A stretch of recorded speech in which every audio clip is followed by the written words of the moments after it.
अस्सलामुअलैकुम नाज़रीन, JN news HD के साथ मैं हूं नाइला भट्टी। नजर डालते हैं आज की अहम खबरों पर। खबर शामिल करते हैं हमारे तहसील रिपोर्टर लाला इमरान की रिपोर्ट के मुताबिक थाना सदर पुलिस का मनशियात फरोशों नाजायज असलहा रखने वालों के खिलाफ क्रैकडाउन।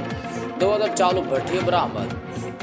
500 लीटर कच्ची शराब नाजायज असलहा बरामद। मुलज़िमान गिरफ्तार। अलहदा मुकदमा दर्ज। थाना सदर पुलिस के SHO मोहम्मद लतीफ़ जोहर ने अपनी टीम के हमरा मुखबिर के इत्तला पर मनशियात फरोशों नाजायज असलहा रखने वाले मुलज़मान के खिलाफ कार्रवाई करते हुए मुलज़मान मोहम्मद मनशा मोहम्मद आबिद को देसी शराब कशीद करते हुए 2004 भट्टी और 500 लीटर देसी कच्ची शराब समेत रंगे हाथों गिरफ्तार कर लिया। और मुलज़मान मुलजमल के कब्जे से रिवॉल्वर, आफ्ताब आलम के कब्जे से पिस्टल बरामद करके मुलज़मान के खिलाफ अलग अलग मुकदमा दर्ज कर लिए हैं। इस मौके पर मोहम्मद लतीफ़ जोहर SHO ने मीडिया से गुफ्तगू में कहा कि मनशियात फरोश मुआशरे के नसूर हैं, इनके खिलाफ भरपूर एक्शन लिया जा रहा है। इस मौके पर बाबर अली अब्बासी, मुहर्रिर थाना सदर व दीगर भी मौजूद थे।